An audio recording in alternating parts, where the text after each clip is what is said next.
এখন বাজে হয়েছে 7:30। আপনাদের শুধু একটা জিনিস দেখাবো, একটু খালি দেখেন। এখানে আছে বালিশ, আমার রুমের সব বালিশ এখানে। তারপরে একটু খালি দেখেন, চেয়ে আছে দেখেন, ওই যে দেখেন সোফার মধ্যে একটা সিটও নেই রে বাবারে, মরছি রে।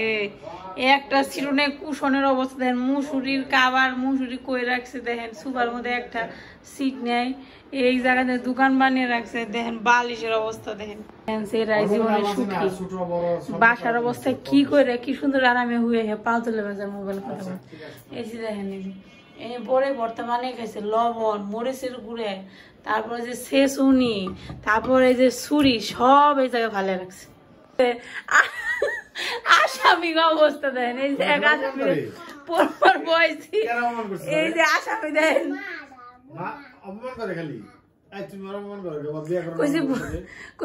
পুতুল বার করিস না, তুমি খেলা মনে এরকম করো, পুতুল ধরলে খেলা অপমান করো। এই যে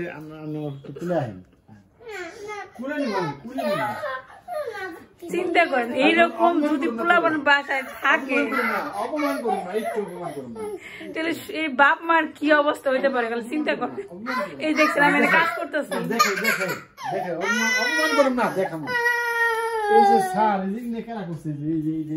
টেবিলের মধ্যে বসে বসে। এটা তুমি করছো একা একা? ডাকার দিদির ফোন দিয়ে দেখাই, তোর দিদি না মনে করে যে আমরা কত আরামে থাকি, আমাকে বলে কাম নেই। তো ডাকার দিদির ফোন দিয়ে অনেক দেহা মধ্যে দেখেন কি অবস্থা করে রাখছে, কি সম্ভব? এই দিক টাকা দিয়ে, এই দিক টাকা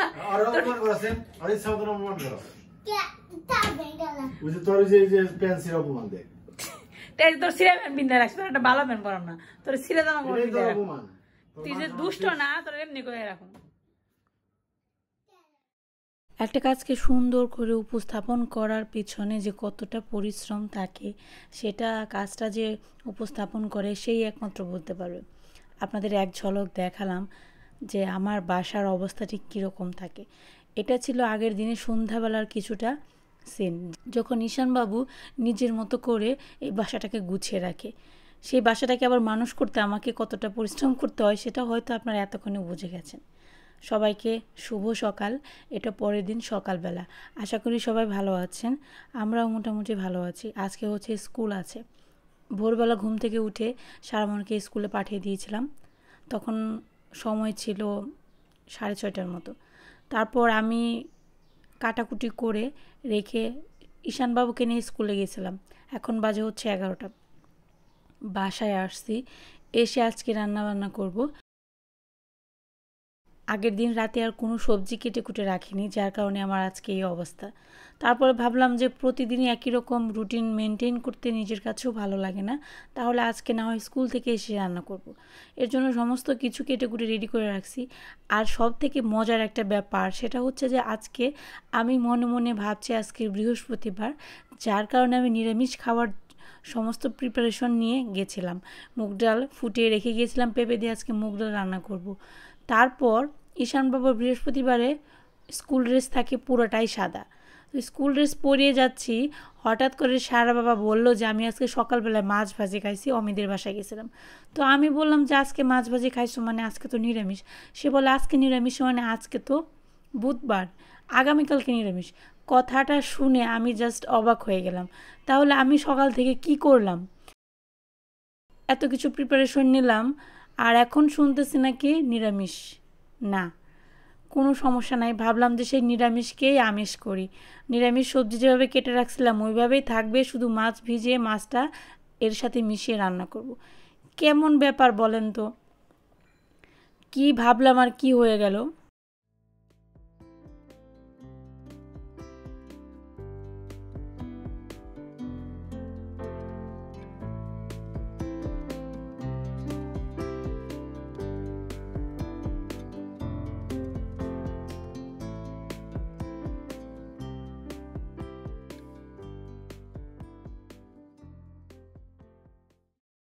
তারপর আর কি করার, এখানে মাছ রান্না করব।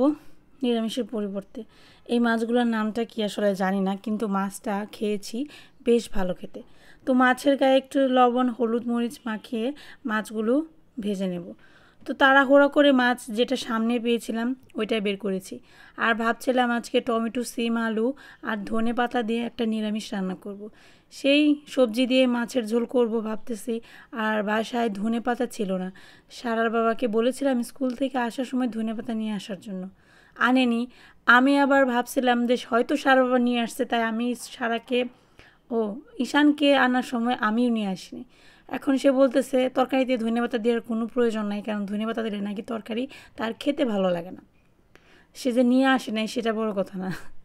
যাই হোক, এখন মাছগুলো একটা একটা করে ভেজে নিলাম, একটু জিরে ফোড়ন দিলাম, এরপর একটু আলু দিয়ে আলুটাকে প্রথমে হালকা করে ভেজে এরপর এর মধ্যে একটু ফুলকপি ব্যবহার করবো আজকে ভাবতেছি। মানে নিরামিষ তরকারি যেভাবে রান্না করে পাঁচ মেশালি সবজি দিয়ে ধনেপাতা টমেটো আলু দিয়ে রান্না করার প্ল্যান ছিল, কিন্তু সেটা হয়ে গেল মাছের তরকারি। এটাই হয় বাস্তবে। আমরা যেটা মনে মনে ভাবি যে আমাদের জীবনটাকে আমরা সুন্দর একদম মসৃণভাবে নিজের মতো করে তৈরি করে নেব, কিন্তু বাস্তবটা সেরকম হয় না। কারণ আমাদের ভাগ্যে যেটা আছে বা ভগবান আমাদের জন্য যেটা নির্ধারণ করে রেখেছে বা যেটা পাওয়ার যোগ্যতা আমি রাখি, আমার জীবন সেইভাবে চলবে, সেই পথে এগোবে। সেটা কষ্টের হলে কষ্টের, সুখের হলে সুখের। তাই নিজে নিজে রাজা হয়ে কোনো লাভ নাই। এটাই আজকে ভাবলাম আর কি, যে হায় হায় কী ভাবলাম আর কি হয়ে গেল বলেন তো। আসলে আমি সকালবেলা উঠে প্রতিদিন মোবাইলে চেক করি যে আজকে কী বার। আজকে চেক করা হয়নি, কেন জানি না হঠাৎ করে মনে হলো আজকে মনে হয় বৃহস্পতিবার, নিরামিষ খাবো। তার জন্য নিরামিষের প্রিপারেশন নিয়ে নিয়েছি, আমি আর মোবাইলটা চেক করিনি। হঠাৎ করে সারবার মুখে শুনে আমি অবাক হয়ে গেলাম। এরকমই হয় মাঝে মাঝে। তো এখানে কথায় কথায় আমার তরকারি প্রায় শেষ। মাছটা দিয়ে দিলাম, একটু জিরে গুঁড়া করে দেব।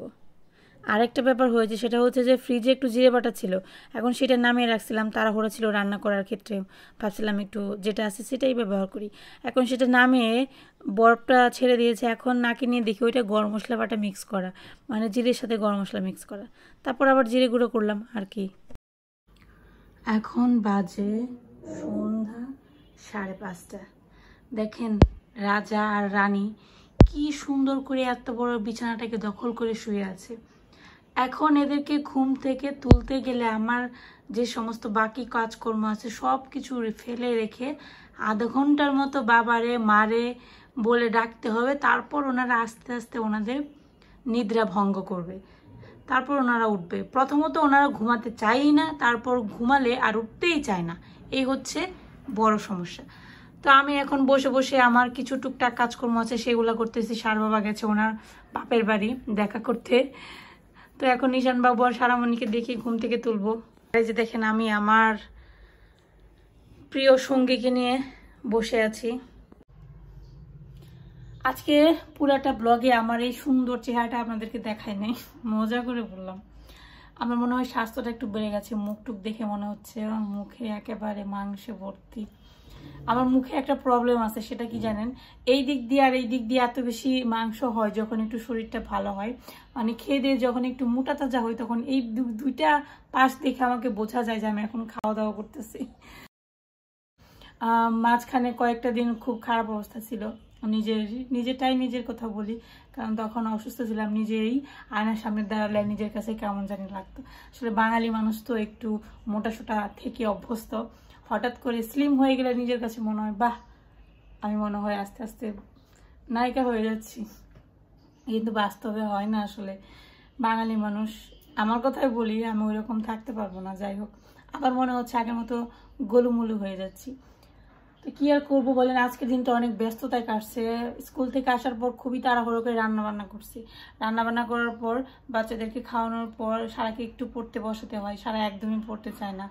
তারপর হচ্ছে খাওয়া দাওয়া করে একটু রেস্ট নিতে শুইছি। তখন আবার ভাবলাম যে আমার অনেক কাজ আছে, সেগুলো যদি আমি শেষ না করি ওরা ঘুমাতে ঘুমাতে, তাহলে ওরা উঠলে পরে তো একটা ফুটেজ আপনাদের দেখিয়েছে ব্লগের শুরুতে যে কি অবস্থা করে রাখে। যাই হোক, কি আর বলবো বলেন, বাচ্চা কাচ্চা থাকলে বাসার অবস্থা বাসা থাকে না। এটা যারা বোঝে তারা বোঝে, আর যারা না বোঝে তারা অনেক ধরনের কথাই বলে। যে আপনি কিভাবে বাসা গুছিয়ে রাখেন, সারাদিন কি করেন, এরকম কথাবার্তা অনেকে বলে। এটা যার যার কি বলবো মন্তব্য। তো কি আর করবো, কাজকর্ম হাতের টুকটাক সব শেষ করি। 4 বাবা গেছে একটু বাপের বাড়ি, মানে ওই বাসায় গেছে কাজের জন্য, তার একটা পার্সোনাল কাজ, যাই হোক। তো কি আর বলবো বলেন, আজকে ভিডিওটা আমি মনে হয় যে খুব সুন্দরভাবে উপস্থাপন করতে পারিনি, কারণ আজকে আমার হাতে অনেক কম সময় ছিল, যার কারণে আমি যতটুকু বাজেভাবে চেয়েছিলাম ততটুকু দিতে পারিনি। তো কেমন লাগলো সবাই কমেন্ট করে জানাবেন, যেমনই লাগুক আপনারা তো সবাই ভালোই বলবেন, আমি জানি সবাই আমাকে অনেক ভালোবাসেন। মানে সোশ্যাল মিডিয়াতে বলেন, ভিউয়ার্সদের ভালোবাসা না থাকলে এখানে টিকে থাকা অনেক কঠিন। তো আপনারা সবাই অনেক ভালো থাকেন, ঈশ্বরের কাছে প্রার্থনা করি আমার জন্য আশীর্বাদ করবেন, আমরা জানি সুস্থ স্বাভাবিক জীবন কাটাতে পারি। আজকে এই পর্যন্তই, দেখা হবে পরবর্তী কোনো নতুন ভিডিও নিয়ে। সবাইকে টাটা বাই বাই, অনেক ভালো থাকবেন সবাই।